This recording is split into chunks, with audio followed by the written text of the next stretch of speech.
Mshangazi, punguza sauti ya redio yako. Kumbuka una majirani pia. Pengine na wao wangependa kusikia muziki yao pia. Haya maua ni kama wana 12 wa Yakobo kutoka kwa wake zake 4. Katika nyumba ya Lea alikuwa na watoto 6. Tulikuwa na Rubeni, Simeoni, Isakari, Lawi, Yuda na Zabulon. Kutoka katika nyumba ya Raheli alikuwa na Yusufu na Benjamini. Katika nyumba ya Bilha alikuwa na Dani na Naftali. Na katika nyumba ya Zilpa alikuwa na Asheri na Gadi. Maua tofauti, lakini nyote mmefungwa kwa kamba aina moja. Kumaanisha nyinyi ni familia moja au timu moja kubwa. Yusufu mmea wangu. Uwa nambari 1 nilipendalo. Lakini una miiba. Unawafukuza wengi mbali nawe. Ati unasema nini? Ati ungependa kuishi nami milele? Oh Yusufu, lakini nilikutia humu nikuuze. Utamfurahisha atakaye kununua. Halafu mauzo ya maua haya yote kanisani yatatoa fedha nyingi kwa ajili ya mfuko wa hospitalini. Ati hupendi? Oh Yusufu, lakini utawafurahisha watu wengi. Nijifunze ili kusaidia watu wengine pia. Wao pia wana umuhimu. Maisha mazuri ukiwa number 1. Maisha mazuri ukiwa number 1. Mwanangu. Maisha mazuri ukiwa number 1. Mtu mmoja tu aweza kuwa number 1. Number 1, number 1. Mimi number 1. Nani anajali number 2? La, number 1, number 1. Mimi number 1. Unaonekana kuna kama umeshinda jiji zima leo. Siku yako ya kwanza kwenye shule mpya ilikuwaje? Unaonekana umecheza soka leo, Ona! Aha. Mwanangu, hebu niambie, hii namba sinapaswa kuwa mgongoni nyuma, sivyo? Ndivyo, lakini siwezi kuiona ikiwa nyuma yangu. Oh, kumbe. Ulifanya nini leo? Nilisema kocha ananipenda kuliko ninyi nyote. Angalia alichonipatia. Mimi ndiye goli mpya namba 1. Na je, namba 2, namba 3, namba 11? Si wao pia wanacheza vizuri katika nafasi zao? Hebu niambie mwanangu, Goli ndiye mchezaji pekee katika timu nzima? Mimi ndiye namba 1.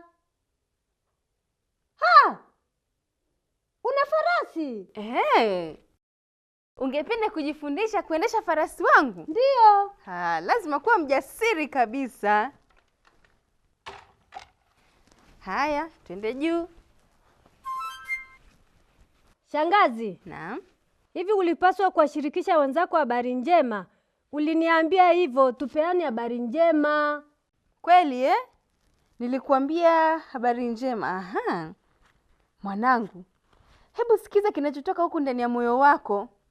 Kumbuka kinachotoka katika kinywa chako huonesha jinsi moyo wako ulivyo. Hebu niambie, leo umepata marafiki wangapi? Hakuna hata mmoja kwenye timu anayemwongelesha goli wao. Goli wao anayeng'aa alipaswa kufurahi pamoja nami, sivyo? Farasi tembea, farasi simama. Hebu niambie mwanangu, uliambia timu yako nini ambacho kiliwafurahisha labda? Wanawivu tu. Una maana gani wanawivu mwanangu? Mbona hilo si jambo zuri? Yusufu pale atakuelewa. Unajua na yeye pia alikuwa nambari 1 kwenye timu ya familia yake. Hebu tena ukamwambie hiyo habari njema basi. Endesha farasi wangu hadi pale. Anza safari farasi. Twende. Kushoto. Shangazi, mbona hataki kwenda napotaka aende? Samahani, nimesahau ulihitaji lijamu na hatamu. Jamu tamu. Hapana mwanangu, lijamu na hatamu ni hii kamba hapa ambayo inamuongoza farasi aende utakako wewe. Nyingine inapita mdomoni na nyingine unaishika hivi. Haya, twende. Aha, sasa naweza kwenda ninapotaka naye. Aha, ndiyo, unamtawala kokote utakako. Lijamu na hatamu. Hasa. Shalom Yusufu. Yusufu, unalifurahia hili shati langu? Mimi namba 1. Aha, safi. Na je, timu nzima ilifurahia pia? Nilidhani kuwa utafurahia kuwa mimi niko namba 1. Nilikuwa namba 1 pia machoni pa babangu. Akanipatia koti hili la ghali. Japo nilikuwa namba 1 machoni mwake, nilikuwa namba ya mwisho machoni mwa kaka zangu. Hawakuwepo kwenye timu yako? Nilijidanganya tu. Hawakunihitaji kwenye timu yao hata kidogo. Aha! Ungependa kuona kinachotendeka ninapovaa koti langu la tabu nyingi? Yusufu, koti la rangi nyingi. La tabu nyingi, shangazi. Kwani hukulipenda koti lako? Nililipenda, ila nililipenda kupita kiasi. Na hiyo ndio iliyokuwa shida. Nyumbani mwa baba hapa, hivi ndivyo tulivyoishi miaka 1000 iliyopita ndani ya hema. Unaona rangi hizi zafanana na hema ya baba. Alikuwa akinichagua kuwa kiongozi wa kabila la Yakobo. Mimi Yusufu namba 1, ili hali wanawalea wote walikuwa ndio wakubwa zangu. Nikawaambia, angalieni koti langu la rangi nyingi. Ina maana baba ananipenda zaidi yenu nyote. Nitakwenda kuwa kiongozi wa familia hii. Nyote lazima mnitii. Ha, kama mimi tu. Mimi ndiye mwanafunzi mpya shuleni na mpya kwenye timu ya soka. Hivyo ndivyo walivyonifanya, walinigeuka wote. Tabia yangu ya kiburi kwa sababu tu ya koti langu jipya lilisababisha kaka zangu wote kunichukia. Wengine wakaanza kunipangia njama. Biblia inatuambia katika kitabu cha Mwanzo sura 37 mstari wa 4, ndugu zake wakaona kuwa baba yao anampenda kuliko ndugu zake wote. Wakamchukia, wala hawakuweza kusema naye kwa amani. Mwanangu, jihadhari unavyoweza moyoni. Jihadhari unavyotenda na kuwa mwangalifu na unachosema. Nilifikiri koti langu lilikuwa kwa faida yangu mwenyewe. Sikujua kuwa nilikuwa nachaguliwa kwa faida ya familia yangu pia. Shati langu la tabu nyingi, lakini sifai kujivuna. Najua moyoni mwangu nimeumbwa kwa kusudi, lengo kubwa,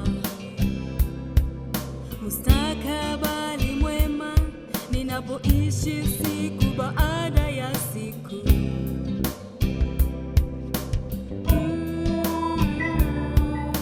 Lakini moyo wangu umenidanganya, kwani ulijaa kiburi, ulijaa kiburi. Ndoto imekuwa tishio, ndoto imekuwa tishio, natamani ningejua zaidi, natamani ningekuwa na hekima awali, hekima awali.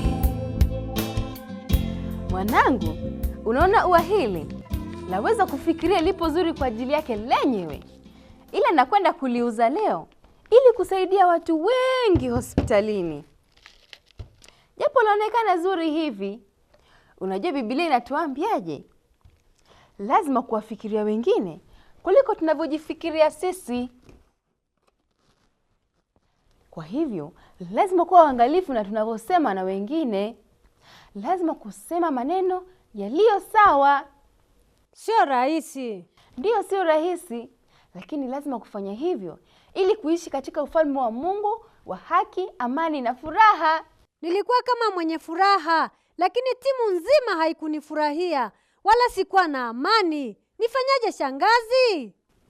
Tunaambiwa kwenye Biblia kwamba kutawala ulimi wetu ni kazi kubwa kuliko la mwanajeshi kuliteka jiji. Unakumbuka farasi wangu alivyotaka kwenda njia yake mwenyewe? Hadi tulipotia lijamu na hatamu mdomoni, ndipo alipoweza kutii. Ndiyo. Na hivyo ndivyo tunapaswa basi kutawala ulimi wetu. La sivyo, utatupeleka njia ambayo hatuhitaji kwenda hata. Si wewe ungependa kuwa mwanatimu, sivyo? Lazima tutengeneze kamba kama hii ya farasi kwa ajili ya mdomo wako na utashikilia mwenyewe. Mwanangu, kiburi huingia ndani ya moyo yetu kwa haraka sana. Usiipatie nafasi kamwe, wala usifungulie mlango wa hema yako. Mwache Mungu ashughulike huku moyoni, na wewe kazi yako tawala ulimi wako. Lakini mdomo wangu ufunguka wenyewe. Ona. Hata bora zaidi, mwache Mungu akutawale. Wewe nena yaliyo mema. Na kabla hujanena kwa hisia nyingi, hebu muulize njia ipi nzuri. Utanisaidia kukumbusha mdomo wangu ukae umefungwa? Mwanangu, au tutumie gundi? Gundi? Ndiyo, gundi.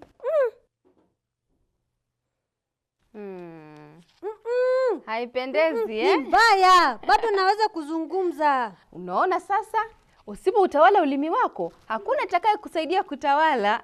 Nitakapokuwa na timu yangu, nitawaambia jinsi nafurahi kwa kuniruhusu kucheza nao. Hiyo itasaidia kabisa. Chukua hii hapa ya kukukumbusha. Uweze kuitundika kwenye nyumba yako.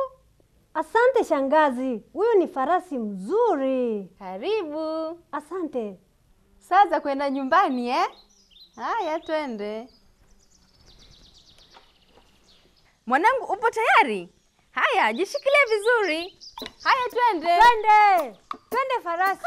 Mtu anayetawala hasira yake ana nguvu kuliko mwanajeshi anayeliteka jiji. Mungu anakufundisha kutawala ulimi wako mwanangu. Umefanyika mwanajeshi bora zaidi. Ura. Mwanatimu pia. Twende nyumbani farasi. Wewe nami tuweza kuwa na uwezo kuliko mwanajeshi ambaye analiteka jiji. Sisi sote tuweza kumwomba msaada wa Mungu ili kutawala ndimi zetu. Wewe nami kama mwanangu twende bora zaidi. Kazi njema mwanangu. Nenda wewe, nachelewa. Wewe nami tutaweza kutawala ndimi zetu. Kwa uwezo wa Mungu, mioyo yetu yenye kiburi yaweza kulainishwa. Twende nyumbani wewe. Hadi baadaye. Kwa heri.